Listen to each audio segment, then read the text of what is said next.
আমার মুখের হেফাজত করতে হবে সবার আগে, লজ্জাস্থানের হেফাজত করতে হবে সবার আগে। এবং এগুলো ট্রেনিং দেওয়ার জন্য কোন মাস দিয়েছেন? কোন মাস দিয়েছেন? রমজান। একটা না কয়দিন? 30 দিন। 30 দিন যদি একই অভ্যাস চালায় যায়, আল্লাহ একদিনে তো যাবে না, দুদিনে যাবে না, 3 দিনে যাবে না, কন্টিনিউ একটা মানুষ যদি 30 দিন মিথ্যা কথা না বলে, আমি তো রোজা আছি, আমি তো মিথ্যা কথা বলবো না, আমি তো রোজা আছি, আমি তো জেনার কাছে যেতে পারবো না, আমি তো রোজা আছি, আমি তো মিথ্যা ওয়াদা করতে পারবো না, আমি তো রোজা আছি, আমি তো ওয়াদা ভঙ্গ করতে পারবো না। একটা মাস যদি কন্টিনিউ, একটা মাস যদি এটাকে ধারাবাহিকভাবে ধরে রাখে এবং শেষের 10 দিন যদি সে যদি ইতিকাফের যদি প্ল্যান করতে পারে, মুতাকিফ যদি হতে পারে, আল্লাহ পাক বলছেন যে এই মাহে রমজানের মধ্য দিয়ে তার আগের পরের সমস্ত গুনাহগুলো মাফ হয়ে যাবে। যেরকম সুবহানাল্লাহ। কিন্তু আমার দেশের ধনীরা কি করে জানেন? ধনীরা সারা বছর নামাজ পড়ে না, রোজাও রাখে না, কিচ্ছু করে না। রমজান মাস আসা মাত্রই ওরা ওমরার ভিসা নিয়ে ফেলে। শুধু একা যায় না, সাথে ডজন খানেক আলেম উলামা নেয়, নিয়ে বলে হুজুর সারা বছর আকাম কুকাম করছি, এখন মক্কায় চলে। মক্কায় যে জমজম টাওয়ারে, একদম যেটা ক্লক টাওয়ার, সেই ক্লক টাওয়ারে হোটেল বুকিং দিয়ে দেয়, ওখান থেকে কাবা দেখা যায়। হাতের তসবি আর পাঞ্জাবি আর দাড়ি রাখা দেখে মনে হয় জিব্রাইল মনে হয় আকাশ থেকে কেবল নাজিল হলো। সারা বছর কিন্তু নামাজ পড়ে নাই। এই দৃশ্যগুলো দেখি তো, হুজুরদের নিয়ে চলে গেল। এই একটা মাস এক ওয়াক্ত নামাজ জামাত ছাড়া হয় না। এবং তারা আবার অঙ্ক করে, ধনী মানুষ তো হিসাব করে, সারা বছর নামাজ পড়ি না, এখানে এক ওয়াক্ত নামাজ পড়লে পরে 1 লক্ষ রাকাতের সওয়াব পাওয়া যায়। যোগ টানে, বুঝলেন না কি টানে? যোগ টানে, যোগ টেনে 27 দিনে দেখে 1000 রাতের চাইতে উত্তম, আলফু শাহর, 1000 রাতের চাইতে উত্তম। এই সব হিসাব কইরা 27 রাত্রে যে হুজুরগুলো ভাড়া নিয়ে গেছে, বলছে হুজুর এমন দোয়া দিবেন, দোয়ার ঠেলায় যেন চোখের পানি বের হয়, এবং চোখের পানি বের হলেই তো জান্নাত পেয়ে যাবো, গুনাহ মাফ হয়ে যাবে। এক ঠেলায় যেন জান্নাত পার হয়ে জাহান্নামে যাই। যা তুই জাহান্নামে। কি কথা কি বুঝতেছেন আপনারা? হ্যাঁ, ইটি করে চলে আসলো, ওমরা টমরা করে ইতিকাফ করে দেশে এসে ঈদের দিন বিকেল বেলা রাতের আড্ডায় বসে 3-4 বোতল একসঙ্গে মেরে দিয়ে 3 দিন অজ্ঞান। আছে এরকম লোক? আছে? আসতে বলবেন না, আছে না নাই? এটার নাম রমজান না। রমজান হলো জীবনকে সংশোধন করে নেওয়ার মাস। আমরা অনেকে রমজানের ইতিহাস জানি না। রমজান হলো বিজয়ের মাস, রমজান হলো শহীদের মাস, রমজান মাস হলো জিহাদের মাস, রমজান মাস হলো সবচেয়ে বড় বিজয় এসেছে রমজান মাসেই। বদর যুদ্ধ হয়েছে রমজানে, মক্কা বিজয় হয়েছে রমজানে, 14 জন সাহাবী শহীদ হয়েছেন কোন মাসে বলেন? রমজানে। রমজান বারবার আসে, বারবার আমাদের মাস থেকে চলে যায়। আমরা রমজানকে প্রতি বছর বরণ করে নেই। এখানে যারা বসে আছেন অনেকের জীবনে 50-60 বার পর্যন্ত আসছে, পেয়েছেন রমজান। কিন্তু রমজান আমাকে কি সিগন্যাল দিয়ে গেল? রমজান মাসের কি হক, আমাদের কি করণীয়, কি বর্জনীয়? রমজান মাসে আমরা কি করতে পেরেছি, কি করার দরকার ছিল, এই বিষয়গুলো নিয়ে একটু হালকা আমি কিছু কথা বলবো। সাথে যেহেতু তাফসীর মাহফিল, একটা আয়াতকে সামনে না রেখে কথা বললে কেমন হয়, তো এই রিলেটেড কিছু একটা আয়াতকে সামনে রেখে কিছু কথা বলতে চাচ্ছি।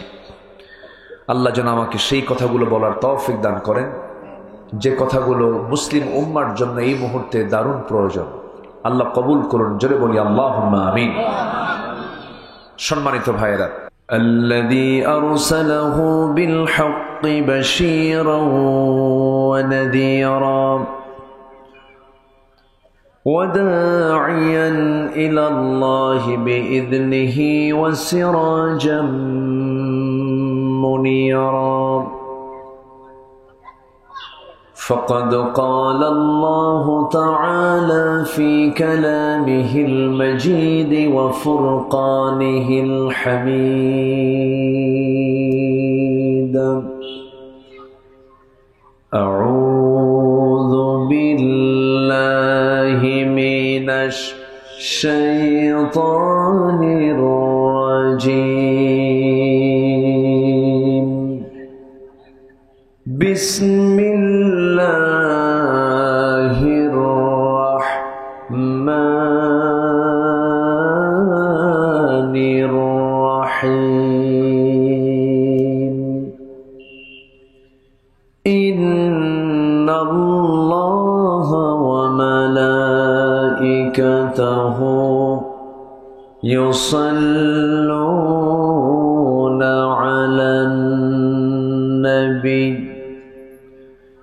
يا أيها الذين آمنوا صلوا عليه وسلموا تسليما اللهم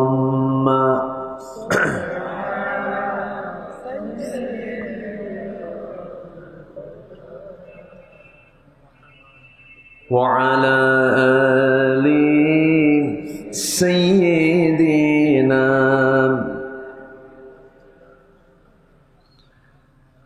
একটু মোহাব্বত দিয়ে নবীর প্রেমে মাতোয়ারা হয়ে জবান খুলে আওয়াজ দিয়ে সবাই বলুন আল্লাহুম্মা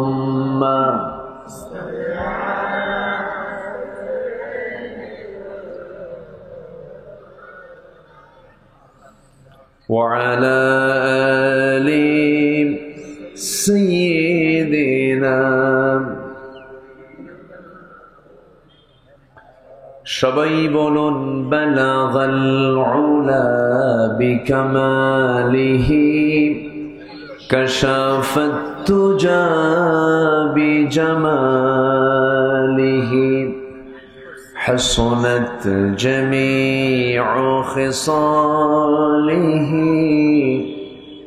صلوا فونائے پھول تو بلبل کا ترنم بھی نہ ہو چمن دہر میں کلیوں کا تبسم بھی نہ ہو بلغ العلا بکمالہ کشف التجا بجمالہ حسنت جمیع خصالہ صلوا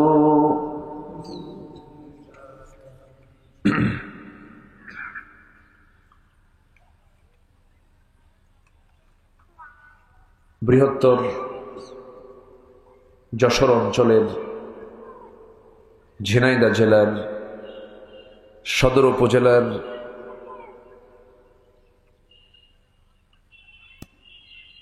বড় কামারকুণ্ড গ্রামবাসী মাহফিল ইন্তেজামিয়া কমিটি কর্তৃক আয়োজিত 13তম তাফসীরুল কোরআন মাহফিল 2025 জুমাবারে অনুষ্ঠিত আজকের এই মহৎ আয়োজনের সম্মানিত সুযোগ্য সভাপতি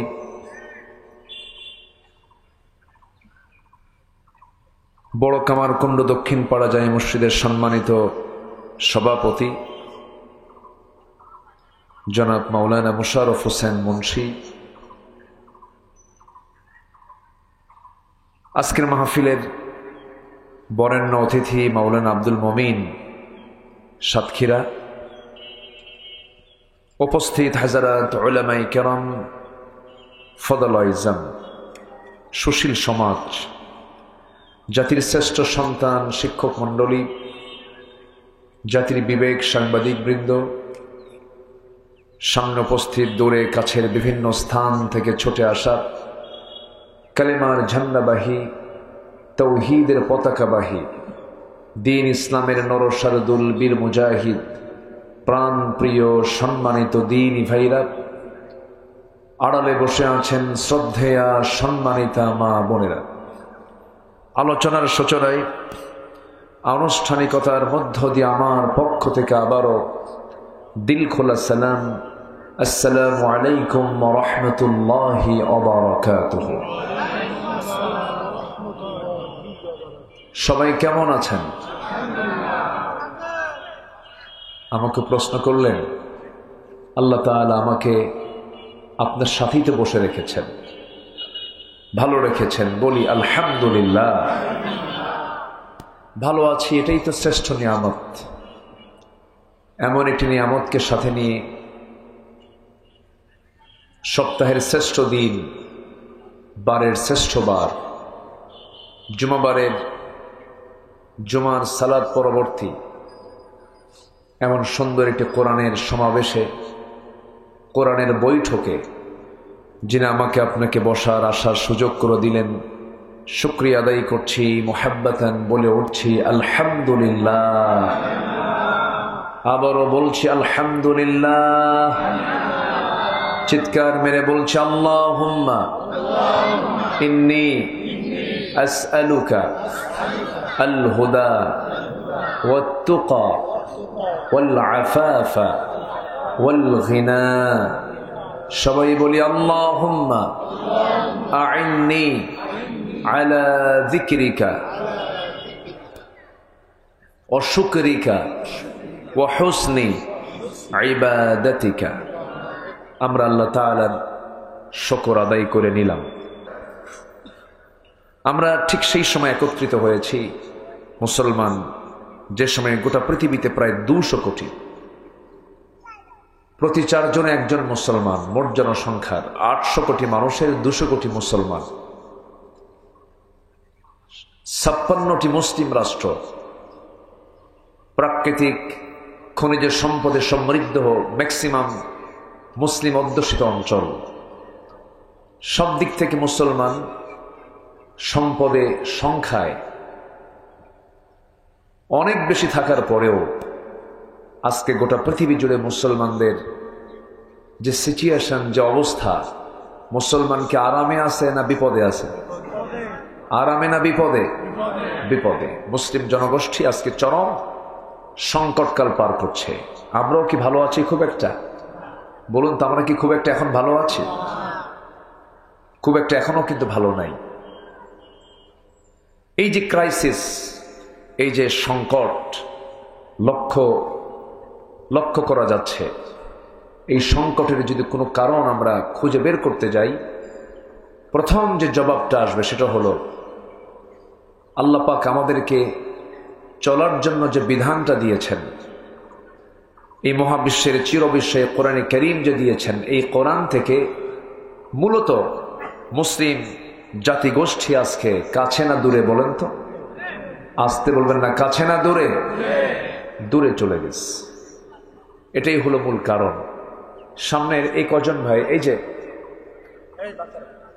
এই কজন আপনারা একটু বসলে তাহলে পিছনের মানুষগুলো একটু বসতে পাবে। হ্যাঁ, একটু বসলে সবাই একটু দেখতে পাবে। এটা বাগান তো, আমি কোনো আগাগোড়া খুঁজে পাচ্ছি না। যে যেদিক থেকে বসে পারছে বসে পড়ছেন, বসুন, আমরা কানটা লাগাই।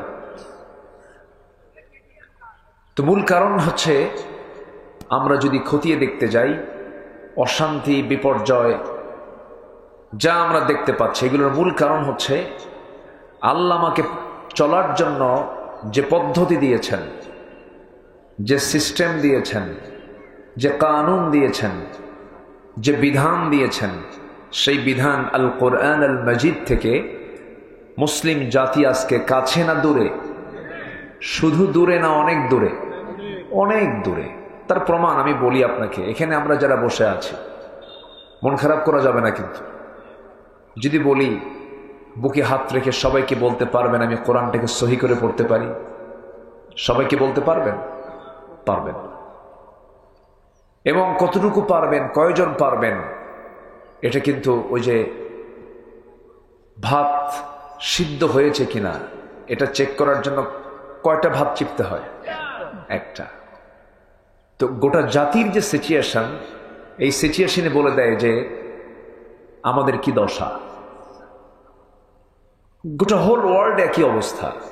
মুসলমান আজকে প্রকৃত শিক্ষা থেকে, তাহজিব তামাদ্দুন থেকে নিজস্ব ইসলামের যে সংস্কৃতি আছে এগুলো থেকে অনেক অনেক দূরে চলে গেছে। এই জন্য মুসলমানদের এই করুণ দুর্দশা সৃষ্টি হয়েছে। আল্লাহ রাব্বুল আলামিন বান্দাকে চলার জন্য এত সুন্দর একটা সংবিধান দিলেন, অথচ গোটা পৃথিবীতে পরিপূর্ণভাবে একটা রাষ্ট্রীয় কোরআনের যে বিধানগুলো এটা কিন্তু চালু নাই। ভাই আগে তো ভালো ছিল, এই যে মাইকোলা আগে ভালো ছিল, আগে যা ছিল এটাই ভালো ছিল, এটাই রাখেন। এই যে আপনি একটু সরেন তো, হ্যাঁ জি।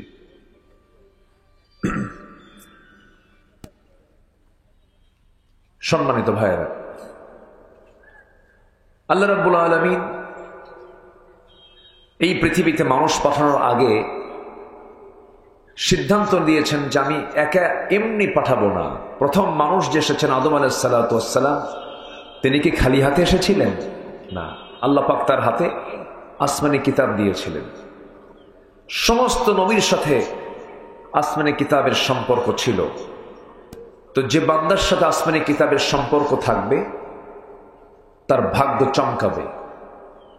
যে বান্দার সঙ্গে আসমানি কিতাবের সম্পর্ক থাকবে না তার কপাল পুড়ে যাবে।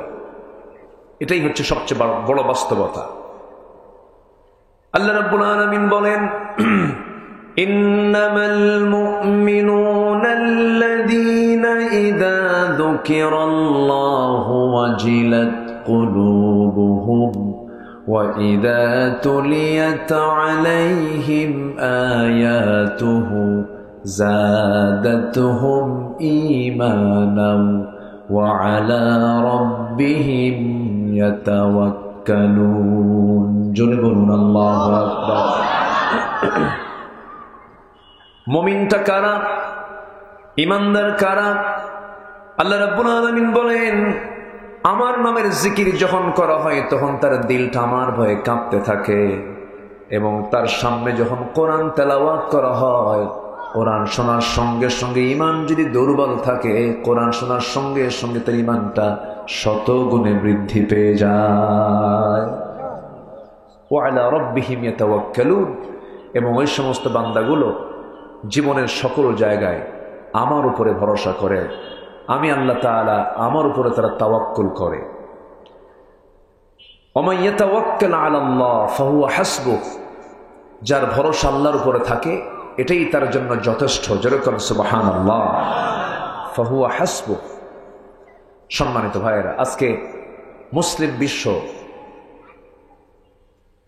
ধরেন 56টি মুসলিম রাষ্ট্রের ম্যাক্সিমাম রাষ্ট্রেরই চরিত্র একটাই, সেটা হলো পশ্চিমাদের কাছে মাথা নত করে থাকে। আমি কি ভুল বলছি? অথচ আল্লাহ তাআলা বলছেন, ওয়া ইয়াতাওয়াক্কাল আলাল্লাহ ফাহুয়া হাসবুহ, যে ব্যক্তি আল্লাহর উপরে ভরসা রাখবে তার জন্য আল্লাহই যথেষ্ট। যেরকম সুবহানাল্লাহ। নিকটবর্তী সময়ে কিন্তু আমরা দেখেছি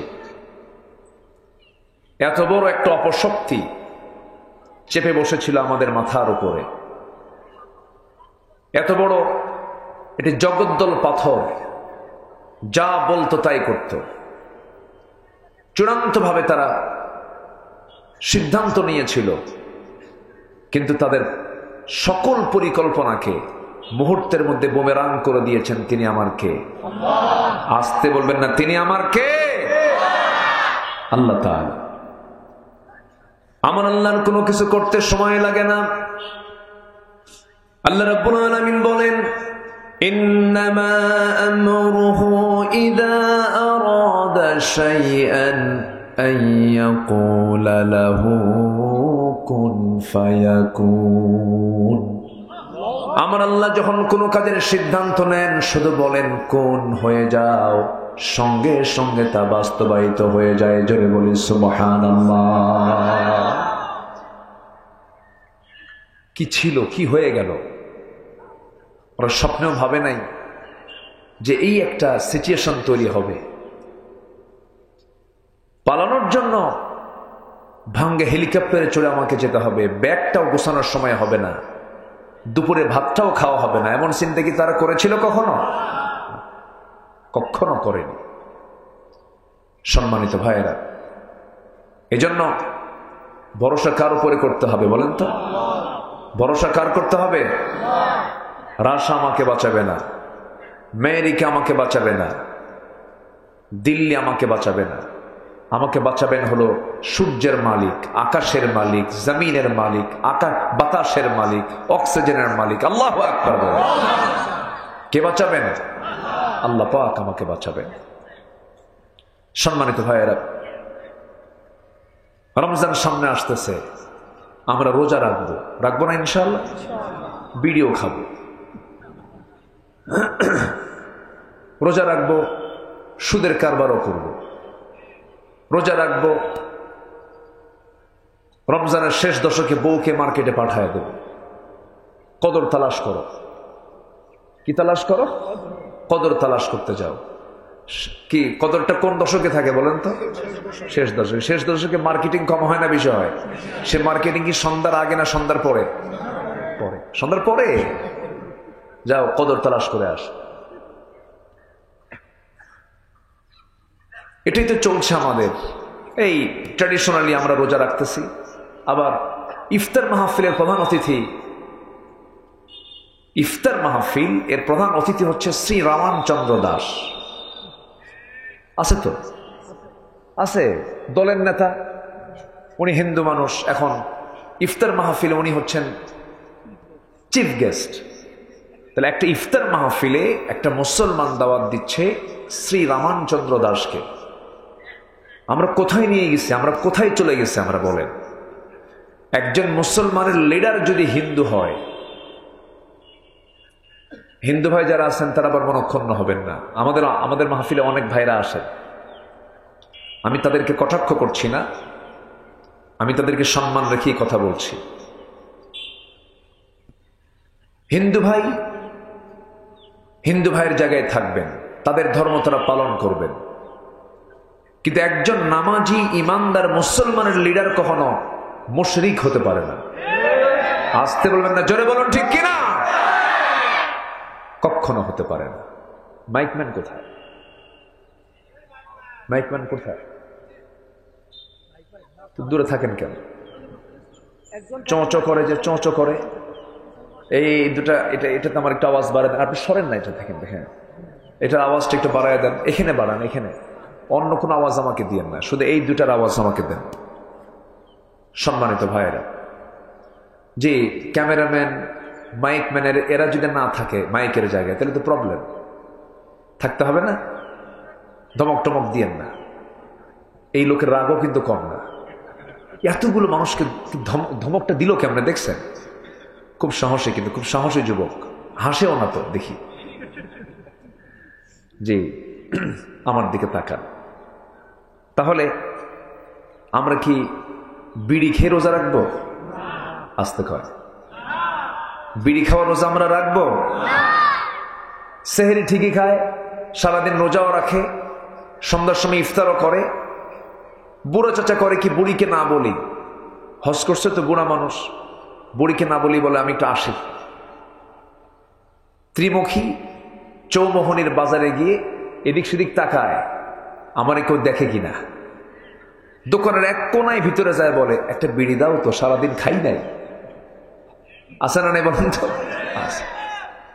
একটা বিড়ি খাওয়ার পর আবার বলে, ভাই আমার তো জানটা মিটলো না, সারাদিন খাই নাই। যেহেতু সারাদিন খাই নাই, কাজা সহ আদায় করি। আছে না নাই? আচ্ছা, তাহলে কেমন হলো? যে রোজা আপনাকে সামান্য বিড়ি ছাড়াতে পারে না, আপনি হারাম ছাড়বেন কেমনে? আপনি সুদ ছাড়বেন কেমনে? জেনা ছাড়বেন কেমনে? কুফরি ছাড়বেন কেমনে? আল্লাহ রাব্বুল আলামিন বলেন, রোজার ফলাফল কি হবে? যদি এই ফলাফল না আসে, সেই রোজা রাখার কোনো প্রয়োজন নাই, রাসূল বলে দিয়েছেন। আল্লাহ রাব্বুল আলামিন বলেন, ইয়া আইয়ুহাল্লাযীনা আমানু কুতিবা আলাইকুমুস সিয়াম কামা কুতিবা আলাল্লাযীনা মিন ক্বাবলিকুম লাআল্লাকুম তাত্তাকুন। ঈমানদারেরা, তোমাদের জন্য সিয়ামকে লিখিত আকারে পাশ করা হয়েছে, লিখিত আকার মানে হলো কুতিবা, কাতাবা ইয়াকতুবু, লিখিত করে পাশ করা হয়েছে। দলিল দু প্রকার, মুখে দলিল, আরেকটা হলো লেখা দলিল। বলুন তো, মুখের দলিল মজবুত হয় না লিখিত দলিল মজবুত হয়? লিখিত দলিলটা মজবুত হয়। আল্লাহ রাব্বুল আলামিন মাহে রমজানের রোজাকে আল্লাহ রাব্বুল আলামিন লিখিত আকারে পাশ করে দিয়েছেন। তোমাদের জন্য লিখিত আকারে রোজাকে আমি ফরজ করে দিয়েছি, পাশ করে দিয়েছি।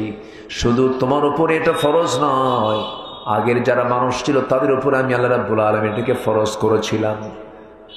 দাউদ আলাইহিস সালাতু ওয়াস সালাম তিনি রোজা রাখতেন একদিন পর পর, একদিন রাখতেন একদিন ভাঙতেন, একদিন রাখতেন একদিন ভাঙতেন। একজন মহিলার কথা মনে হয়ে গেল, যে মহিলাকে আল্লাহ রাব্বুল আলামিন একটা সন্তান দান করেছিলেন, কিন্তু তার স্বামীর কোনো পরিচয় ছিল না। এই পৃথিবীতে কোনো স্বামী তার জীবন তিনি আল্লাহ পাক তাকে দান করেন নাই, কোনো পুরুষ তাকে স্পর্শ করে নাই, কিন্তু আল্লাহ রাব্বুল আলামিন তাকে একটা ছেলে সন্তানের মা বানিয়েছিলেন। সেই সন্তানটা আজও বেঁচে আছেন, আসমানে আছেন, আবার তিনি দুনিয়াতে আসবেন। এই সন্তানটা যে মহিলার পেটে জন্ম নিয়েছিলেন সেই মহিলার নাম কি বলুন? মারিয়াম। কোথাকার মারিয়াম বলেন? হ্যাঁ, কালীগঞ্জের মারিয়াম? কোথায় মারিয়াম বলেন? বাড়ি কোথায় বলুন? এই মহিলার বাড়ি কোথায়? কোরআনে অ্যাড্রেস আছে তো, এই জন্য জিজ্ঞাসা করেছি। বাড়িটা হলো বাইতুল আকসা, মসজিদুল আকসা, ফিলিস্তিন। কোথায় বাড়ি বলেন তো? ফিলিস্তিন। এই ফিলিস্তিনে তার বাড়ি ছিল। খুব দামি একজন মহিলা ছিলেন তিনি। আল্লাহ তাকে অনেক সম্মান দান করেছেন। বাবাও সম্ভ্রান্ত একজন ছিলেন, তার বাবার নামও কোরআনে কারিমে একটা সূরার নাম আছে, সূরা আলে ইমরান। তার নামেও সূরা আছে। গোটা কোরআনে কোন মহিলার নাম আল্লাহ রাব্বুল আলামিন একটা মহিলার নামও নেন নাই। ইমরাতা ফিরাউন বলেছেন, ইমরাতা নূহ বলেছেন, ইমরাতা লূত বলেছেন, কিন্তু আল্লাহ রাব্বুল আলামিন শুধু একজন মহিলার নাম নিয়েছেন, তার নাম হলো মারিয়াম। আল্লাহ রাব্বুল আলামিন এই মহিলাকে অনেক সম্মান দান করেছেন। তার বাবার ব্যাপারে আল্লাহ রাব্বুল আলামিন বলেন, ইন্নাল্লাহা আসতাফা আদম ওয়া নূহান ওয়া আলা ইব্রাহিম ওয়া আলা ইমরান আলাল আলামিন যুররিয়াতান বা'দুহা মিন বা'দ। আল্লাহ রাব্বুল আলামিন আদমকে, নূহকে, ইব্রাহিমকে, আলী ইমরান আলাইহিস সালাতু ওয়াস সালাম সকল এই সমস্ত বান্দাদেরকে গোটা পৃথিবীবাসীর উপরে বিশাল সম্মান মর্যাদা দান করেছেন। সেই ইমরান কন্যা মারিয়াম আলাইহিস সালাতু ওয়াস সালাম, মারিয়াম আলাইহিস সালাতু ওয়াস সালাম আল্লাহ পাক তাকে এত সম্মান দিয়েছেন যে তাকে নবীর মা বানাবেন। কিসের মা বানাবেন? নবীর মা বানাবেন। কিন্তু স্বামী তো নাই। তিনি বলেন, আল্লাহ তুমি আমাকে সন্তান দেবে, কিন্তু লাম ইয়ামসাসনি বাশার, কোন পুরুষ তো আমাকে স্পর্শ করে নাই, আমি কেমন করে সন্তানের মা হব? কিন্তু অসম্ভবকে সম্ভব করার একমাত্র যোগ্যতা কার? আসতে বলবেন না, কার? আল্লাহ। ইন্না মাসালা ঈসা কামাসালি আদম, ঈসা আলাইহিস সালামের দৃষ্টান্ত হলো আদমের মতো। কার মতো? আদম আলাইহিস সালাতু ওয়াস সালামের যেমন এর কোনো পরিচয় ছিল না, কিন্তু এই পয়গম্বরের মার পরিচয় ছিল, কিন্তু বাবার কোনো পরিচয় ছিল না। কিন্তু এই সিদ্ধান্তটা কার? আসতে বলবেন না, কার? এই জায়গায় ইহুদিরা খ্রিস্টানরা প্যাঁচ লাগায় দিয়েছে। খ্রিস্টান নাসারা যারা, তারা বলছে যেহেতু ঈসার দুনিয়া থেকেও তার বাপ না, তার বাপ হচ্ছে আল্লাহ। এখানে তো সমস্যা, তাই না? এখানে কিন্তু একটা প্রবলেম। আমার কথা কি বুঝতে পারছেন সবাই? আমি একটু বলে নেই।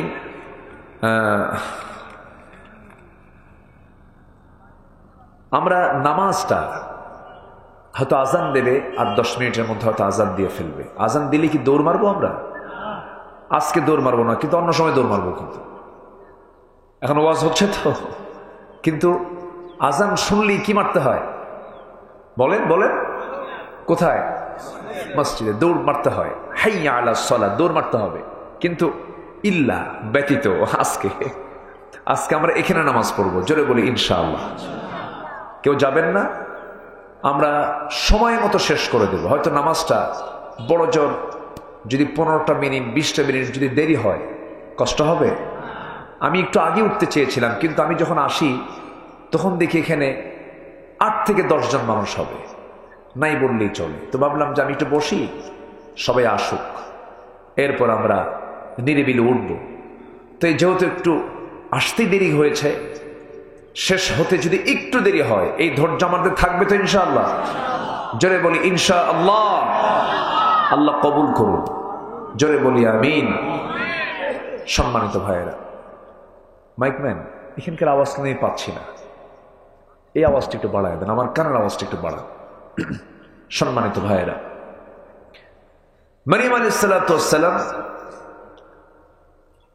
তিনি বলেন, আমার কেমনে সম্ভব?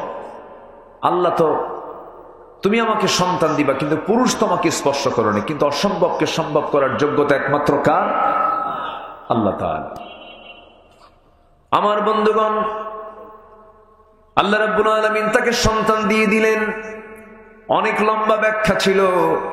ফেরেশতা এসে তার মুখ গহ্বরের ভিতরে একটা ফুৎকার মেরে দিলেন, মিন্স বন্ধ হলো, ঋতুস্রাব বন্ধ হলো, সন্তান পেটে চলে আসলো। 2 মাস 3 মাস 4 মাস চলে গেল। ওয়াকাফফালাহা জাকারিয়া, জাকারিয়া আলাইহিস সালাতু ওয়াস সালাম তার তত্ত্বাবধায়ক ছিলেন, তার দেখাশোনার দায়িত্ব তিনি পালন করতেন। 4 মাস পরে যখন বাহ্যিক সিমটম যখন প্রকাশ পেয়ে গেল, তিনি সন্তান সম্ভব একজন নারী হয়ে আছেন, কিন্তু স্বামী তো নাই। প্রশ্ন আছে কিনা বলেন? প্রশ্ন তো আসতেই পারে। সবাই মিলে যখন প্রশ্ন করলো, তিনি আল্লাহর নামের কসম করে বললেন, আল্লাহর কসম করে বলছি, আল্লাহ পাক আমাকে পিতৃহীন স্বামী ছাড়া সন্তান আল্লাহ পাক আমাকে দান করেছেন। কেউ বিশ্বাস করলো না, যেমন খ্রিস্টানরা বিশ্বাস করে না। খ্রিস্টানরা কি বলে? وقالت اليهود عزير ابن الله وقالت النصارى المسيح ابن الله ذلك قولهم بأفواههم। ইহুদিরা বলে ওজায়ের হল আল্লাহর ছেলে। নাসারা যারা, খ্রিস্টান যারা, তারা বলে ঈসা হল আল্লাহর ছেলে। জোরে বলুন নাউজুবিল্লাহ। আমরা কি এটা বিশ্বাস করি নাকি? আমরা কি বলি? সবাই বলুন, আওয়াজ দিয়ে বলুন, কুল হুয়াল্লাহু আহাদ আল্লাহুস সামাদ লাম ইয়ালিদ ওয়া লাম ইউলাদ ওয়া লাম ইয়াকুল লাহু কুফুয়ান আহাদ। আল্লাহ এক, আল্লাহ স্বনির্ভর, আল্লাহ কাউকে জন্ম দেন নাই, কারো থেকে জন্ম হয়ে আসেন নাই, তার সমকক্ষ পৃথিবীতে আর দ্বিতীয় কেউ, আসতে বলবে না, দ্বিতীয় কেউ নাই। তাহলে খ্রিস্টানদের আকীদার সাথে, বিশ্বাসের সাথে আমাদের কোনো সম্পর্ক আছে? আত্মীয়তা? আত্মীয়তা নাই? আত্মীয়তা নাই?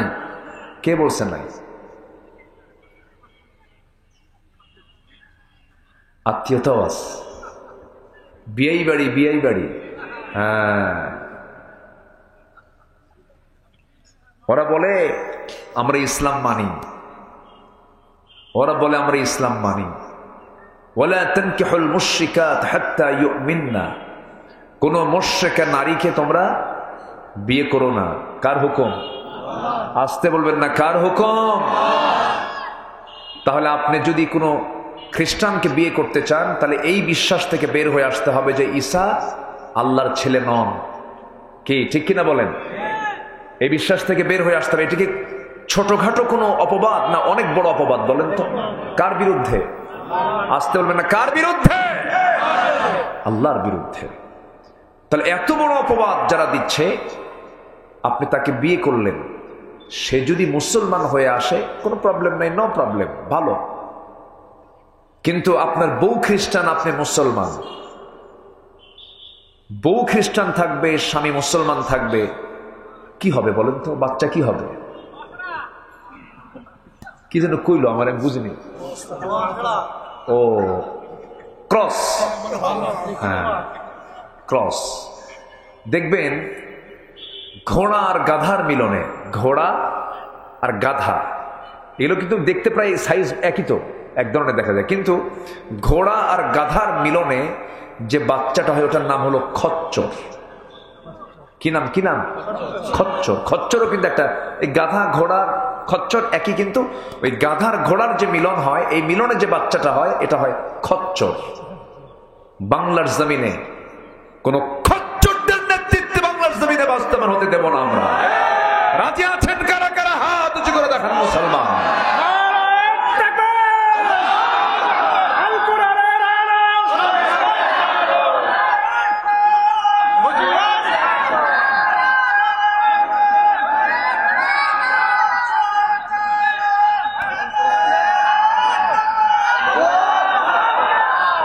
আল্লাহ কবুল করুন, জোরে বলি আমিন। ওরা ইসলাম মানে, ওদের গোড়াই তো ঠিক নাই। গোড়া ঠিক আছে, গোড়া ঠিক আছে। দেশকে ভালোবাসেন, দেশে বিয়ে করেন না কেন? দেশে মহিলার অভাব আছে নাকি? দেশকে ভালোবাসেন, দেশের টাকা দেশে রাখলেন না কেন? দেশ থেকে কেন টাকা পাচার করেছেন? যারা দেশের টাকা বাইরে পাচার করে তারা জাতির সবচাইতে বড় শত্রু। তারা জাতি এখন সব বোঝে। কি ঠিক আছে না? ঠিক আছে না? আমরা পাহারা দেব, আমাদের সাহায্য করবেন কে? আমাদের সাহায্য করবেন কে? আল্লাহ সাহায্য করবেন। প্রথম একটা মানুষের দাম হচ্ছে ইমানের উপরে। তার ইমান কতটুকু এর আগে দেখবেন। তার ইমান নিয়ে কি করে এটাকে দেখবেন আগে। যে নেতৃত্বে ইমান নাই সে নেতৃত্বে মানবো কেন আমি? অসম্ভবকে সম্ভব করার ক্ষমতা কার বলেন তো? আল্লাহ তাআলা। আল্লাহ কি পারেন না? পারেন। কিন্তু খ্রিস্টানরা প্যাঁচ লাগাই দিল না, ঈসা হল আল্লাহর ছেলে, ঈসা হল আল্লাহর ছেলে। যেরকম নাউযুবিল্লাহ। আল্লাহ রাব্বুল আলামিন সন্তান দিয়ে দিলেন, সন্তানটা প্রসব হয়ে গেল। সন্তান ডেলিভারি হয়ে যাওয়ার পর এই সন্তানকে নিয়ে 3 দিনের মাথায় আল্লাহ রাব্বুল আলামিন অর্ডার দিয়ে দিলেন, মারিয়াম এখন তোমার আর এই জায়গায় থাকা যাবে না, তুমি এখন সোজা মানুষের মাঝে চলে যাও। লম্বা কথা ছিল, ব্যাখ্যামূলক বলতে পারলাম না। আগে থেকে ঘাড় ধাক্কা দিয়ে বের করে দিয়েছিল, জেনার অভিযুক্ত করে তাকে বের করে দেওয়া হয়েছিল। আবার সন্তান ভূমিষ্ঠ যখন হলো তিনি মানুষের মাঝে চলে গেলেন। মারিয়াম বলেন, আল্লাহ আমাকে যখন কেউ প্রশ্ন করবি, এই সন্তান নিয়ে যখন প্রশ্ন শুরু করে দিবে, আমি কি জবাবটা দেব? আমি তো জবাবের কোনো ভাষাই পাচ্ছি না। তারা তো আর গালির পরিমাণটা বাড়ায় দেবে। সেই সময় আল্লাহ বলছেন, মারিয়াম তোমার কোনো কথা বলার দরকার নাই, তুমি রোজা আছো এটা বলবা।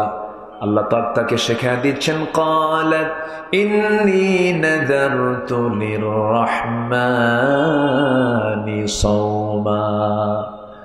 মারিয়াম তুমি বলে দেবে আমি রোজা আছি। সন্তানকে নিয়ে চলে গেলেন, বাইতুল মুকাদ্দাসের আশপাশে চলে গেলেন। সবাই বলে ফেললো, মারিয়াম সন্তান তো সাথে নিয়ে চলে এসেছে, সন্তানের পিতার পরিচয় না দেওয়া পর্যন্ত আমরা থামবো না। এই সন্তানটার পরিচয় কি তুমি বলো? তিনি বলছেন, আমি কোনো কথা বলবো না, আমি রোজা আছি। এখন বলুন তো, মারিয়াম যে রোজাটা ছিলেন, না খাওয়া রোজা না কথা বলা রোজা? না, কথা বলা রোজা। তাহলে কিন্তু খাওয়া শুধু বাদ দেওয়ার নাম রোজা নয়, কথা না বলাটাও রোজা। এখনো কি সেই হুকুমটা নাই? এখনো আছে। সব কথা বলা যাবে না, কিন্তু রোজা ছাড়া বলা যাবে। হ্যাঁ, রোজা ছাড়াও যে কথা রোজা রেখে বলা যাবে না, রোজা ছাড়াও যেন না বলা লাগে, এটার জন্য প্র্যাকটিস দিয়েছেন কোন মাস? রমজান মাস। আমার কথা মনে বুঝতে কষ্ট হচ্ছে কিনা আপনাদের জানি না। তিনি বললেন, ইন্নী নাযারাতু লিররহমানি সাওমা। দেখেন এখানে সম শব্দ আসছে। আমি রোজা আছি, আমি কোনো কথা বলবো না। কামা কুতিবা আলাল্লাযীনা মিন ক্বাবলিকুম ইন্নী নাযারতু লিররহমানি সাওমা। আমি রোজা আছি, কোনো কথা বলবো না। সঙ্গে সঙ্গে যখন বলা হলো সন্তানটার সঙ্গে তোমরা কথা বলো, একজন হাসি মেরে বলল, তুমি কি পাগল হয়ে গেছো নাকি? এই ছোট্ট বাচ্চা কেমন করে কথা বলবে? একজন হেও করে, ইনসাল্ট করে, নকুচু করে দোলনায় থাকা সন্তানকে প্রশ্ন করছে, সন্তান তোর মা তোর সঙ্গে কথা বলতে বলে, তোর পরিচয়টা কি? দোলনা থেকে জবাব আসতেছে বড় মানুষের মতো, 3 দিনের নবজাতক বাচ্চা, পৃথিবীতে 3টা সন্তান দোলনা থেকে কথা বলেছে, মার পেট থেকে বের হয়ে কথা বলেছে। এর মধ্যে একজন হচ্ছেন ঈসা আলাইহিস সালাতু ওয়াস সালাম। তিনি জবাব দিচ্ছেন, ইন্নী আবদুল্লাহ আতানিয়াল কিতাব ওয়া জাআলানি নাবিয়্যা। আমি হলাম আল্লাহর গোলাম, আল্লাহ পাক আমাকে ইনজিল কিতাব দান করেছেন, আর আমি হলাম তোমাদের সকলের নবী। আর এই মহিলা কিন্তু একজন নবীর মা, খবরদার একজন নবীর মার সঙ্গে কখনো বেয়াদবি করা যাবে না। সত্য প্রকাশ কে করে দিলেন? কে করে দিলেন? আল্লাহ করে দিলেন। আমার বন্ধুগণ, শুধু না খেয়ে থাকলাম রোজা হবে না, মিথ্যা কথা ছেড়ে দিলাম না রোজা হবে না, হারাম কাজ ছাড়তে পারলাম না রোজা হবে না।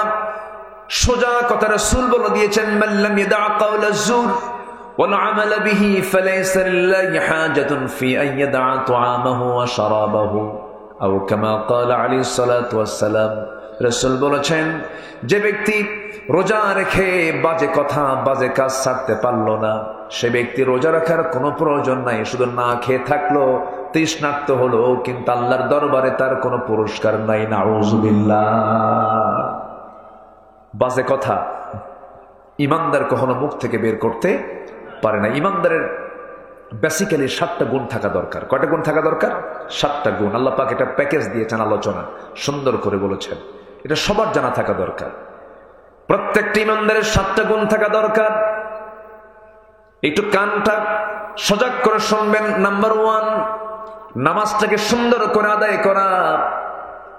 নাম্বার 2 হল আল্লাযীনা হুম আনিল লাগযি মুআরিদুন, বাজে কথা মুখ থেকে পরিহার করে চলা। নাম্বার 3 হলো যাকাতটা ঠিক মতো আদায় করা। নাম্বার 4 ওয়াল্লাযীনা হুম লিফুরুজিহিম হাফিজুন, লজ্জাস্থানকে হেফাজত করা। নাম্বার 5 হলো ওয়াল্লাযীনা হুম লিআমানাতিহিম ওয়া আহদিহিম রাউন, আমানত ঠিক রাখা। নাম্বার 6 হলো ওয়াদা ঠিক রাখা। নাম্বার 7 হলো নামাজের ব্যাপারে যত্নশীল হওয়া। আল্লাহ পাক নামাজ দিয়ে শুরু করে বলেছেন নামাজের ব্যাপারে যারা মনোযোগ দেবে, এবং শেষে বলছেন নামাজের ব্যাপারে যারা যত্নশীল হবে, আমি আল্লাহ নিজে বললাম, উলাইকা হুমুল ওয়ারিসুন আল্লাযীনা ইয়ারিসুনাল ফিরদাউসা হুম ফিহা খালিদুন, আমি আল্লাহ তাদেরকে জান্নাতুল ফিরদাউসের ওয়ারিস বানায়া দেব। কয়টা গুণ? আসতে বলবেন না, কয়টা গুণ? এর মধ্যে কি বাজে কথা আছে না নাই? বলেন, বাজে কোনো কথা বলা যাবে না, অনর্থক কোনো কথা বলা যাবে না। কিন্তু দুঃখজনক হলেও সত্য, 20 কোটি তৌহিদি জনতার বাংলাদেশের যারা রাহাবার, যারা নেতা, রাহাবার মানে কি? নেতা। এই নেতাগুলো 53 বছর যত কথা বলেছে, ভালো কথা বেশি না বাজে কথা বেশি? বলেন বলেন, ভালো কথা বেশি না বাজে কথা বেশি? বাজে কথা বেশি। 16 বছর দেখেন না, নোয়াখালীর এক নেতা ছিল, মাইক পাইলেই বলতো খেলা হবে, বলতো না, এরকম বলতো না। আমি আশ্চর্য হয়ে যেতাম, যেগুলো মানুষ না প্রতিবন্ধী, এগুলো এরা মানুষ নাকি? এরা কি করলো? এরা কি করতেছে? এরা আমার মুখের হেফাজত করতে হবে সবার আগে, লজ্জাস্থানের হেফাজত করতে হবে সবার আগে। এবং এগুলো ট্রেনিং দেওয়ার জন্য কোন মাস দিয়েছেন? মানে কোন মাস দিয়েছেন? রমজান। একটা না, কয়দিন? 30 দিন। 30 দিন যদি একই অভ্যাস চালায়া যায়, আল্লাহ একদিনে তো যাবে না, 2 দিনে যাবে না, 3 দিনে যাবে না, কন্টিনিউ একটা মানুষ যদি 30 দিন মিথ্যা কথা না বলে, আমি তো রোজা আছি, আমি তো মিথ্যা কথা বলবো না, আমি তো রোজা আছি, আমি তো জেনার কাছে যেতে পারবো না, আমি তো রোজা আছি, আমি তো মিথ্যা ওয়াদা করতে পারবো না, আমি তো রোজা আছি, আমি তো ওয়াদা ভঙ্গ করতে পারবো না। একটা মাস যদি কন্টিনিউ, একটা মাস যদি এটাকে ধারাবাহিকভাবে ধরে রাখে, এবং শেষের 10 দিন যদি সে যদি ইতিকাফের যদি প্ল্যান করতে পারে, মুতাকিফ যদি হতে পারে, আল্লাহ পাক বলছেন যে এই মাহে রমজানের মধ্যে দিয়ে তার আগের পরের সমস্ত গুনাহগুলো মাফ হয়ে যাবে। যেরকম সুবহানাল্লাহ। কিন্তু আমার দেশের ধনীরা কি করে জানেন? ধনীরা সারা বছর নামাজ পড়ে না, রোজাও রাখে না, কিচ্ছু করে না।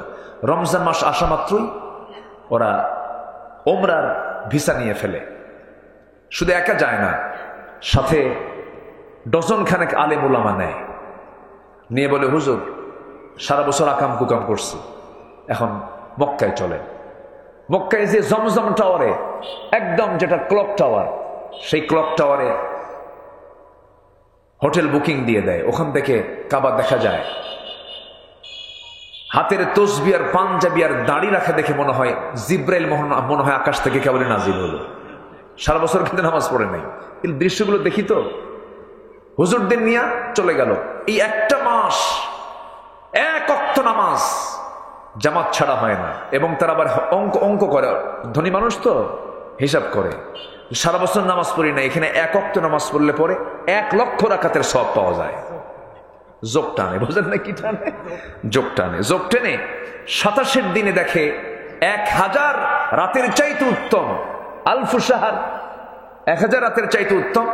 এই সব হিসাব কইরা 27 রাত্রে যে হুজুরগুলো ভাড়া নিয়ে গেছে, বলছে হুজুর এমন দোয়া দিবেন, দোয়ার ঠেলায় যেন চোখের পানি বের হয়, এবং চোখের পানি বের হলেই তো জান্নাত পেয়ে যাবো, গুনাহ মাফ হয়ে যাবে। এক ঠেলায় যেন জান্নাত পার হয়ে জাহান্নামে যাই। যা তুই জাহান্নামে। কি কথা কি বুঝতেছেন আপনারা? হ্যাঁ, ইটি করে চলে আসলো, ওমরা টমরা করে ইতিকাফ করে দেশে এসে ঈদের দিন বিকেল বেলা রাতের আড্ডায় বসে 3-4 বোতল একসঙ্গে মেরে দিয়ে 3 দিন অজ্ঞান। আছে এরকম লোক? আছে? আসতে বলবেন না, আছে না নাই? এটার নাম রমজান না। রমজান হলো জীবনকে সংশোধন করে নেওয়ার মাস। আমরা অনেকে রমজানের ইতিহাস জানি না। রমজান হলো বিজয়ের মাস, রমজান হলো শহীদের মাস, রমজান মাস হলো জিহাদের মাস, রমজান মাস হলো সবচেয়ে বড় বিজয় এসেছে রমজান মাসেই। বদর যুদ্ধ হয়েছে রমজানে, মক্কা বিজয় হয়েছে রমজানে, 14 জন সাহাবী শহীদ হয়েছেন কোন মাসে বলেন? রমজানে। আমার নবীজি জীবনের প্রথম রোজা রেখেছেন, সাহাবায়ে কেরাম জীবনের প্রথম রোজা রেখেছেন। দ্বিতীয় হিজরিতে রোজা ফরজ হয়ে যায়। ফরজ রোজা যখন শুরু করলেন সাহাবীরা, বউ বাচ্চা নাই, ঘর বাড়ি নাই, মদিনায় হিজরত করেছেন মুহাজির সাহাবীরা, কষ্ট করে তারা রোজা রাখতেছেন, না খেয়ে রোজা রাখতেছেন, পানি নাই, খেজুর নাই, কিচ্ছু নাই, কোন সামান নাই, কিছু নাই। একটা বাড়ি ঘর ছেড়ে এক দেশ থেকে আরেক দেশে আসলে পরে কি বা সাথে থাকতে পারে? কিছুই তো নাই, প্রয়োজনীয় জিনিসপত্র নাই। এর মাঝেও তারা রোজা রাখতেছিলেন। মাত্র 16 রোজা কমপ্লিট হয়ে গেছে। এমন সময় আল্লাহর পক্ষ থেকে ওহী নাযিল হলো, হে রাসূল, সাহাবায়ে কেরামকে জিহাদের জন্য উদ্বুদ্ধ করুন। জিহাদের ডাক চলে আসছে, যুদ্ধে যেতে হবে। আমার নবীজির কানে সংবাদ চলে এলো, মদিনার ইহুদিরা, মদিনার কারা? ইহুদিরা সব এক জায়গায় হয়েছে, বনু নাজির, বনু কুরাইজা সব এক জায়গায় করে প্যাঁচ লাগায় দিয়া কুরাইশদেরকে নিয়ে চলে আসছে বদর প্রান্তর পর্যন্ত। যুদ্ধ লাগাইয়া দেওয়া হলো। 1000 সৈন্য নিয়ে আবু জেহেল, উতবা, সাইবা, মুগীরা সব কাট্টা কাফেররা সব বদর প্রান্তর হাজির হয়ে গেছে। লোহিত সাগর ঘেসে ঘেসে 3.5 মাইল অতিক্রম করে তারা চলে আসছে। নবীর কানে যখন এমন সংবাদ চলে এলো, নবীজি বললেন, সাহাবীরা, 1000 অস্ত্রে শস্ত্রে সজ্জিত কুরাইশ বাহিনী সব চলে আসছে। তোমরা কি যুদ্ধের জন্য প্রস্তুতি নেবে নাকি? দিন কি বিজয়ী করার দরকার প্রয়োজন মনে করো নাকি? সাহাবীরা আমার নবীর সামনে লাব্বাইক ইয়া রাসূলুল্লাহ বলেই বলে উঠলেন, ইয়া রাসূলুল্লাহ, আমরা রোজাওয়াসি, রোজাও রাখবো, আমরা জিহাদও করবো। জোরে কোন সুবহানাল্লাহ। অজুহাত দিলেন না। কি দিলেন না? অজুহাত বললেন না যে হুজুর রোজা রাখা একটা হুকুম, আর এই রোজা রেখে আবার কি বলে জিহাদে যাব, এটা কেমনে সম্ভব? বলেন হুজুর চিন্তা করবেন না, রোজাও আসি, রোজাও রাখবো, জিহাদেও যাব। আল্লাহু আকবার বলেন। আমার নবীজি বললেন, না রে না সাহাবী, জিহাদের ময়দানে যেতে হলে শক্তির প্রয়োজন। শক্তি সঞ্চয় করতে হবে, তরবারি হাতে নিতে হবে, বাতিলদের মোকাবেলা করতে হবে। রোজাটা ভেঙ্গে ফেলে দাও।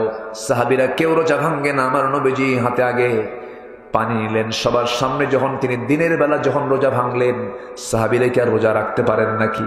সব সাহাবী রোজা ভেঙ্গে ফেলেন। এখন একটা প্রশ্ন করবো আপনাকে, বলুন তো, রোজা রাখাও ফরজ, রোজা রাখা ফরজ না? কিন্তু এই ফরজটাকে ভাঙ্গা হলো কোন ফরজ কায়েমের জন্য? বলেন। জিহাদ। বলেন কি? বলেন বলেন বলেন বলেন বলেন বলেন কি বলেন? জিহাদ। অনেকে জিহাদকে একটু অবহেলার চোখে দেখে। হ্যাঁ, অবহেলার চোখে সেই দেখে ও যার মধ্যে মুনাফিকি আছে। দেখেন না, ফতুয়া দেয় আমাদের দেশে কিছু কিছু মুফতি, মানে ও কোনো মারামারির মধ্যে নাই।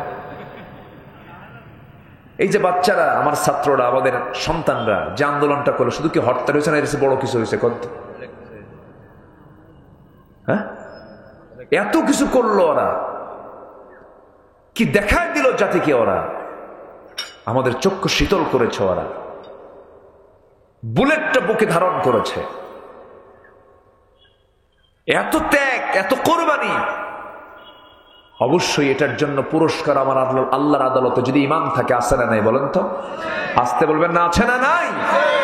আছে। একটা ছেলেকে মেরে ফেলা হলো, ছেলের মাকে বলা হলো আপনার ছেলেটা তো মারা গেছে, বাবা সে আজকের দিনে রোজা ছিল। কি ছিল? রোজা ছিল। ওই যে ট্যাঙ্ক থেকে যখন তাকে ফেলে দেওয়া হলো, দেখছেন কিনা ওই দৃশ্য? দেখছেন কিনা? ওই ছেলেটার মুখে দাড়ি, ছেলেটা রোজাদার ছিল। রংপুরের আবু সাইদ, আমি তার বাড়িতে গিয়েছি, সে আমার ভক্ত ছিল, আমার আলোচনা শুনেছে। জাফর পাড়ার পাশে তার বাড়ি, রংপুরের পীরগঞ্জে বাড়ি। তার মাও চিনে আমাকে। তার মা বাবার সামনে গিয়ে বসলাম, বললাম আপনার ছেলেটা কেমন ছিল? আপনার ওয়াজ শুনতো, সে ইংলিশ ডিপার্টমেন্টে পড়তো একটা ইউনিভার্সিটিতে, সচেতন ছেলে। সে তাহকিক করে করে ইবাদত করতো, তাহকিক করতো যে এটা আমি কেন পালন করব, স্টাডি করতো, এরপরে সে ইবাদত করত। তার বক্তব্য ছিল যে স্বৈরাচারের পক্ষ অবলম্বন করার মুনাফিক থাকা একই জিনিস। জীবন দিয়ে দিয়েছে। জিহাদ মানে হলো চেষ্টা করা। জিহাদ মানে কি বলেন তো? চেষ্টা করা। সেই চেষ্টাটা জীবন দিয়েও হতে পারে, জীবন দিয়েও হতে পারে। এটার নাম হলো জিহাদ। কার পথে?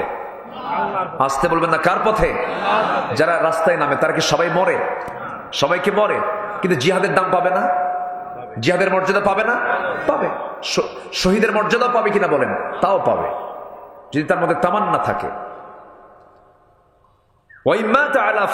তার মৌত যদি বিছানাও হয়, শাহাদাতের তামান্না থাকলে সে শহীদের দরজা পেয়ে যাবে। আল্লাহু আকবার বলে। আমার বন্ধুগণ, আমার নবী যে সাহাবে কেরামকে বললেন চলো রোজা ভেঙ্গে ফেলো, রোজা ভেঙ্গে ফেলা হলো। সব রোজা ভেঙ্গে ফেলে দিলেন। ইন কুনতুম মারদা আও আলা সাফারিন ফাইদ্দাতুম মিন আইয়ামিন উখরা। অসুস্থ হয়েছো, রোজা রাখলে তোমার আল্লাহ গুনাহ দেবে। কথা বোঝেন নাই? অসুস্থ তুমি রোজা আছো কেন? আল্লাহ তো রোজার জন্য, অসুস্থতার জন্য তো আল্লাহ রুখসত দিয়ে দিয়েছেন। অসুস্থ থেকে তুমি জানো যে আমি যদি ইনসুলিন না নিয়ে মরে যাব, আমি বেকায়দায় পড়ে যাবে, অসুস্থ হয়ে পড়বো। ইনসুলিন না নিলে আমার জ্বর বড় বেকায়দা হয়ে যায়। আল্লাহ ভরসা রোজা আছি। আল্লাহ তা বলেন নাই? ওয়ালা তুলকু বিআইদিকুম ইলা তাহলুকা। নিজকে ধ্বংসের দিকে ঠেলে দিতেও মানা করেছেন কে? আল্লাহ। তাহলে অসুস্থর জন্য কোন রোজা আসতে কয়? যার ওষুধ দুপুরবেলা কম্পালসারি খেতে হবে, ওষুধ দুপুরবেলা, তার রোজা রাখা কি সওয়াবের কাম হবে না গুনার কাম হবে? গুনার কাম হবে। আমরা অনেকে জানি না তো। অনেকে আল্লাহ ভরসা, যা আছে কপালে আছে, এরকম আছে না? আছে না। সুস্থের জন্য রোজা। কিসের জন্য রোজা বলেন তো? সুস্থের জন্য রোজা। দুধ খাওয়া ভালো, দুধ খেলে হার্ট তৈরি হয়, বুকের শক্তি বাড়ে। যে ডায়রিয়া রোগী বলেন, তার দুধ খাওয়া কি কম? হ্যাঁ, তার দুধ খাওয়া যাবে বলেন তো? যে শুধু ডায়রিয়া, মানে তার মানে আনাকুম জানাকুম, আনাকুম জানাকুম, ও দুধ খেলে কি কাম হবে বলেন তো? কাম হবে না। রোজা তো সবার জন্য না, রোজা হলো সুস্থের জন্য। আমার কথা কি বুঝতেছেন আপনারা? আমার নবীজি রোজা ভেঙ্গে ফেলে দিলেন। সাহাবে কেরামকে নিয়ে জিহাদের ময়দানে রওনা দিবেন। 311 জন হয়েছে, মোটে 311 জন। এই 311 জন নিয়ে যখন রওনা দিবেন আমার নবীজি এমন সময় বলেন, সাহাবীরা তরবারি নাই, ঘোড়া নাই, সংখ্যা তো খুব কম হয়ে গেল। এমন সময় মদিনার রাস্তা থেকে একজন মহিলা আসতেছে, ছোট্ট বাচ্চা নিয়ে, 1.5 বছর বয়স। 1.5 বছরের ছোট্ট শিশু নিয়ে রাসূলের সামনে এসে বলছে, হুজুর আমার স্বামী নাই, মারা গেছে। আমার বড় কোনো ছেলে নাই, সেও বড় কোনো ছেলের সন্তান আমার নাই, আমার বড় কোনো ভাইও নাই। এই যুদ্ধের ময়দানে যোদ্ধার সংখ্যা কম, আমি এখন কি করতে পারি হুজুর? এই যে 1.5 বছরের সন্তানটা আমার আছে, এই সন্তানটা আপনার হাতে দিয়ে দিলাম, আপনাকে ঢাল বানাইয়া নিয়ে যেরকম সুবহানাল্লাহ, কি আবেগ কাজ করেছে তাদের মধ্যে। আমার নবীজি সন্তানটাকে কোলের মধ্যে নিলেন, সন্তানটাকে কোলের মধ্যে নিয়ে আদর করলেন, আদর করে বলছেন, ও মহিলা চিন্তা করো না, আল্লাহ তোমার নিয়তকে কবুল করে নিয়েছেন, সন্তানটা নিয়ে যাও, এই সন্তান তো আমি ঢাল বানাতে পারবো না, যাও নিয়ে যাও। নবীজি আমার দারুণ খুশি হয়ে গেলেন মহিলার উপরে। ছোট্ট দুইটা বাচ্চা নবীর সামনে আসলেন, এসে বলছে, হুজুর সৈন্য সংখ্যা নাকি কম হয়েছে, দেখুন তো আমাদের কাজে লাগানো যায় নাকি। মুআজ তার নাম। রাসূল বলছেন, না হবে না, তোমাদের কোনো ফিটনেস নাই, ছোট্ট মানুষ তরবারি ধরতে পারবা না। বড়জন বলে, হুজুর সৈন্য সংখ্যা যেহেতু কম, অন্তত একজনকে নেন, তাও সংখ্যা একটু বাড়ুক। সুবহানাল্লাহ বলেন। আমার নবীজি বললেন, কেন কি হয়েছে? করছে তো আমার শক্তি একটু বেশি। ছোটজন বলে, হুজুর ও যদি যুদ্ধের অনুমতি পায় আমার অনুমতি দিতে হবে, কারণ ও লম্বায় শুধু বড় আছে কিন্তু গায়ের শক্তি আমার বেশি।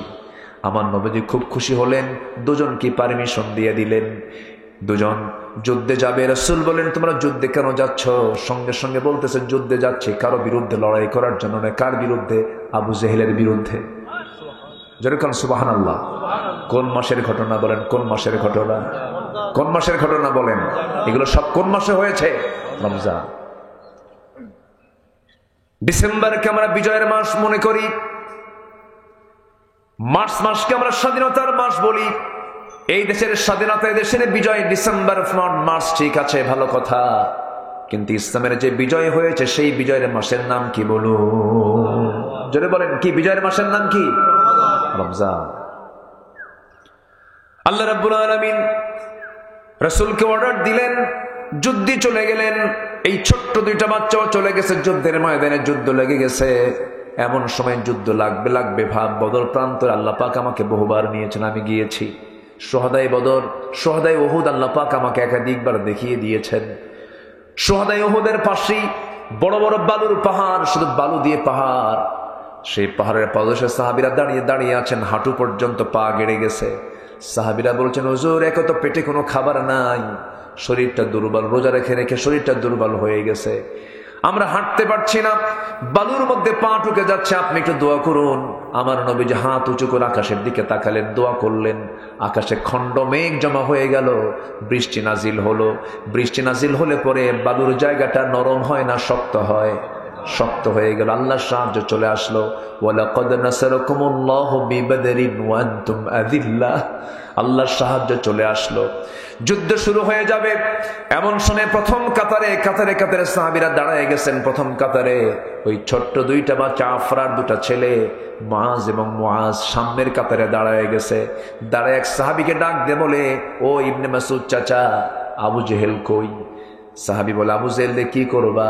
আমরা কারো বিরুদ্ধে যুদ্ধ করতে আসি নাই, আজকে আবু জেহেলকে দুনিয়া থেকে বিদায় করার জন্য আসছি, কারণ এই আবু জেহেল নাকি রাসূলকে খুব কষ্ট দিয়েছে।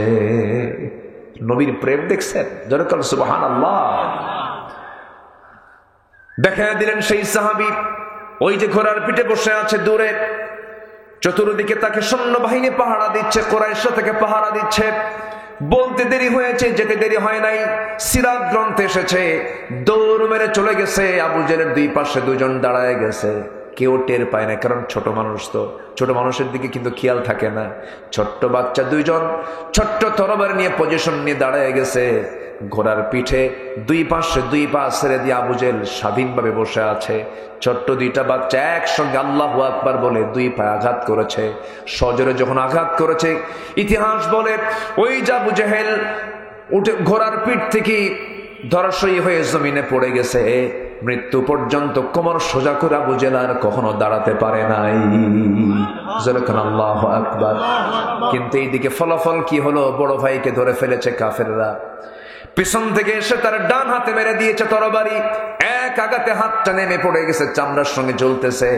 তরবারি ঝনঝন করে পড়ে গেল। বাম হাতে তরবারি হাতের মধ্যে তুলে নিলেন, যুদ্ধ চালাচ্ছেন। বারবার ঝুলন্ত হাতটা চামড়ার সঙ্গে ঝুলন্ত হাতটা সে বাম হাতে ধাক্কা খায়, ডিসচার্জ হচ্ছে তরবারি চালাতে। চট করে বাম পায়ের নিচে ডান হাতটা রেখে এত জোরে টান মারলেন, হাত ছিটকে পড়ে গেল। বাম হাতে যুদ্ধ চালালেন, বাম হাত আরেকটা কাফের এসে বাম হাত কেটে ফেলে দিল, তরবারি ঝনঝন করে পড়ে গেল। কেমন করে যুদ্ধ করবেন, দুটো হাতই তো নাই, মস্তকটা ছিটকে পড়ে গেল।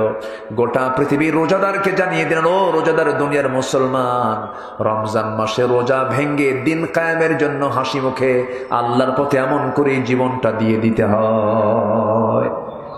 সুবহানাল্লাহ। সব কোন মাসে বলেন? কোন মাসে? রমজান মাসে। আমার নবীজি বলেন, সাহাবীরা শোনো, আজকের এই যুদ্ধের দিন এমন একটা যুদ্ধ, যে যুদ্ধ হলো ভাই ভাই যুদ্ধ, বাবা সন্তান যুদ্ধ, জামাই শ্বশুর যুদ্ধ, বংশ বংশ যুদ্ধ, পরিবার পরিবার যুদ্ধ। তোমরা কি যুদ্ধ করতে পারবে নাকি? সাহাবীরা বললেন, ইয়া রাসূলুল্লাহ, আল্লাহর কসম করে বলছি, আজকে যুদ্ধের ময়দানে আমরা কোন ব্যক্তির দিকে তাকাবো না, আমরা তাকাবো যারা এই যুদ্ধের ময়দানে আসছে তারা হচ্ছে আল্লাহর দুশমন, নবীর দুশমন, সে আমার ভাই হোক বাবা হোক। আপনি চিন্তা করবেন না ইয়া রাসূলুল্লাহ, আমরা শত্রু মনে করে তাদের বিরুদ্ধে লড়াই করবো। যেরকম আল্লাহু আকবার। উবাইদ ইবনুল জাররাহ রাদিয়াল্লাহু তাআলা আনহু যুদ্ধের ময়দানে দাঁড়ানো, সামনে তাকায় দেখেন তার বাপ তরবারি নিয়ে দাঁড়ায় আসছে রাসূলের বিরুদ্ধে যুদ্ধ করার জন্য। ভিতরে একটু দয়া হলো, আহারে বাবার কোলে মানুষ হয়েছে, মারবো কেমনে, তরবারি গোটায় নিয়ে তিনি ব্যাক করছেন। এমন সময় মনে হলো, আহারে যদি বাপ মনে করে নবীর দুশমনকে যদি আজকে হাতছাড়া করে ফেলে, কিয়ামতের দিন মুনাফিকের কাতারে দাঁড় হতে হবে। এই চিন্তা মাথায় নিয়ে আবার তিনি তরবারিটা মুক্ত করলেন, ইউটার্ন করে বাবার দিকে সিংহের মতো গর্জন দিয়ে আগায় গেলেন। বাবার মস্তক বরাবর তরবারি হাঁকা দিয়া শিরকের প্রতীক মনে করে দুনিয়া থেকে বিদায় করে দিলেন। একজন সাহাবী তার নিজের বাপকে মেরে ফেললেন, একমাত্র কার জন্য? কার জন্য? কার জন্য? কোন মাসে? কোন মাসে? রমজান মাসে। আর আমরা রমজান মাসে বিড়ি ছাড়তে পারি না। আমরা চেঞ্জ হব না ইনশাআল্লাহ? আমরা চেঞ্জ হব না? এই জমিন আল্লাহর দিন কায়েম হোক, সবাই চান না? দিন বিজয় হয়েছে কোন মাসে? কোন মাসে? রমজান মাসে। আমরা এই চেতনাকে লালন করব। সব দেখা শেষ। কেউ দেশ শাসন করেছে 25 বছর, কেউ 16 বছর, কেউ 9 বছর, কেয়ারটেকার গভর্নমেন্টটা কয়েক বছর। কেউ আমার আপনার মুক্তির জন্য কোনো চিন্তা করে নাই। একটা ন্যূনতম নামাজের বিধানটা পর্যন্ত তারা সংসদে পাশ করেনি। জাহান্নাম থেকে বাঁচার জন্য 1 নাম্বার কাজ হলো নামাজ পড়া, সে নামাজের আইনটা পর্যন্ত তারা নিয়ে আসে নাই। অতএব সব সরকার দেখা শেষ। আগামীর সরকার দেখতে চাই আমরা নামাজের সরকার, আগামী সরকার দেখতে চাই আমরা কোরআনের সরকার, আগামী সরকার দেখতে চাই আমরা ইসলামের সরকার। রাজি আছেন কারা কারা? হাত উঁচু করে দেখান মুসলমান।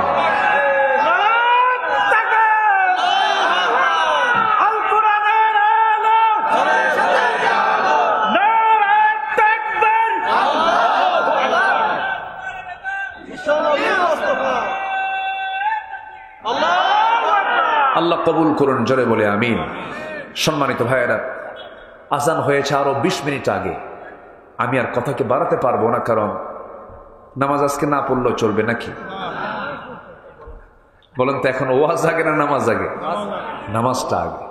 খুব ফরজ কাজ, এটা পড়বো আমরা। তার আগ দিয়ে কেউ উঠবেন না, আমরা দোয়া করব, দোয়ার পরে আমরা নামাজে দাঁড়াবো, মুখে আজান হবে। তার আগ দিয়ে আমি একটু বলতে চাচ্ছি, মসজিদ এখানে মসজিদ কেন্দ্রিক মাহফিল নির্মাণের কিছু কাজ চলছে। প্রথমেই বলবো, সবার কম বেশি একটা অংশগ্রহণ আমি চাচ্ছি। সবাই দেবেন না ইনশাআল্লাহ? একটু ব্যাগ যদি যায়, চাদর যদি যায়, আমরা সবাই 5, 10, 50, 100, 500 যে যা পারি আমরা দেবো। কিন্তু এই চান্সে কেউ উঠবেন না। আপনি যদি উঠে যান, মাহফিল কিন্তু একদম অসুন্দর হয়ে যাবে। আপনার কারণে মাহফিল অসুন্দর হোক, এটা কি আপনি চাবেন? একটু বসেন। ব্যাগ যাচ্ছে, যে যা পারি আমরা সবাই কম বেশি যে যা পারি আমরা দেব। জিকির করি সুবহানাল্লাহ আলহামদুলিল্লাহ লা ইলাহা, আর জোরে লা ইলাহা সুবহানাল্লাহ আলহামদুলিল্লাহ লা ইলাহা, আর জোরে লা ইলাহা ইল্লাল্লাহ সুবহানাল্লাহ। চাইতে গেলে যদি চলে যান তাহলে কেমন হলো বলেন তো? একটু বসেন। আমি খুব খুশি ছিলাম, কিন্তু আমি একটু মনক্ষুণ্ণ হচ্ছি। একটু বসুন না।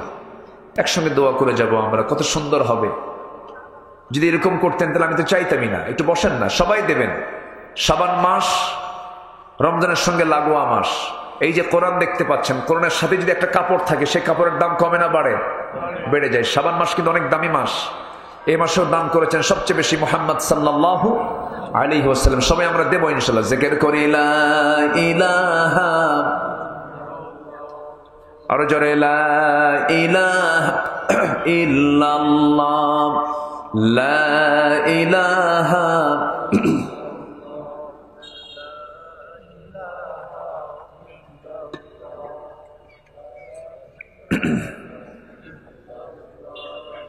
লা ইলাহা ইল্লাল্লাহ, সুবহানাল্লাহ ওয়ালহামদুলিল্লাহ। আরো জোরে লা ইলাহা, লা ইলাহা ইল্লাল্লাহ মুহাম্মাদুর রাসূলুল্লাহ সাল্লাল্লাহু আলাইহি ওয়াসাল্লাম। মা বোনরা কি মাহফিল আসছে? মা বোনদের ভিতর থেকে যে যা পারেন নিয়ত করবেন, আগে সবাই দিবেন। আল্লাহ তুমি দিল থেকে সবাইকে দেওয়ার তৌফিক দাও, জোরে বলি আমিন। এই আশাবাদ কামনা করছি। আমরা সোজা এখন দোয়ার দিকে যাব। একটু নামাজের মতো করে যারা আসি বসে, একটু দিলটা আল্লাহর দিকে রুজু করে বিনয়ী হয়ে আমরা আল্লাহর কাছে চাবো, আল্লাহ যেন আমাদের গুনাহগুলোকে মাফ করে দেন।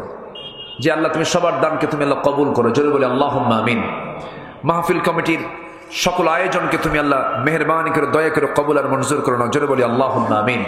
সবাই বলি সুবহানাকা আল্লাহুম্মা ওয়া বিহামদিকা আশহাদু আল্লা ইলাহা ইল্লা আনতা আস্তাগফিরুকা ওয়া আতুবু ইলাইকা। চিৎকার মেরে বলি ইয়া আল্লাহ, আমার জীবনের সাগীরা কবীরা, ছোট বড় সব গুনাহ তুমি আল্লাহ মাফ করে দাও।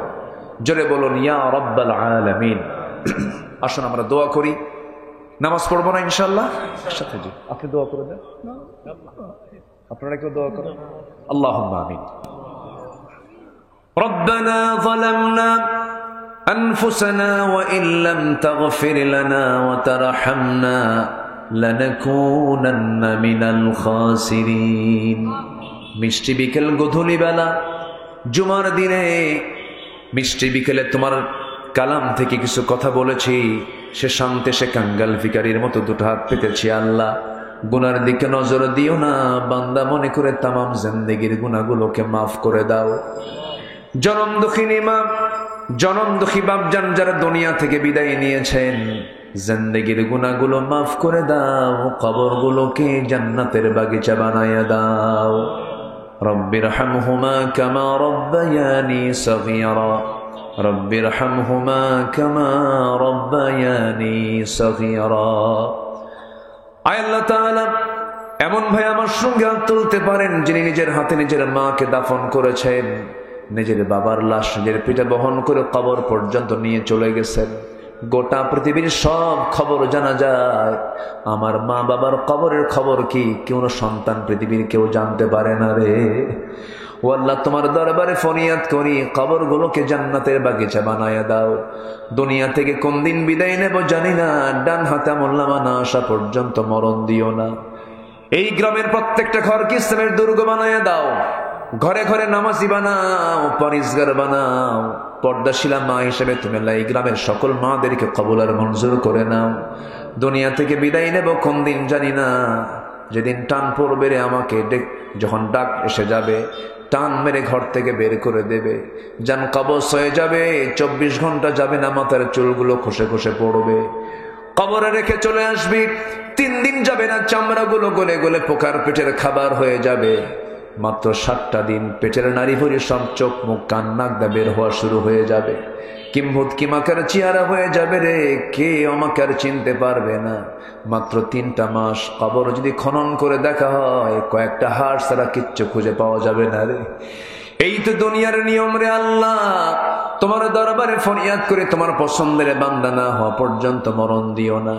মরণ যখন চলে আসবে কাছে, ওই সময় সবার জবানে জারি করে দিও লা ইলাহা ইল্লাল্লাহু মুহাম্মাদুর রাসূলুল্লাহ।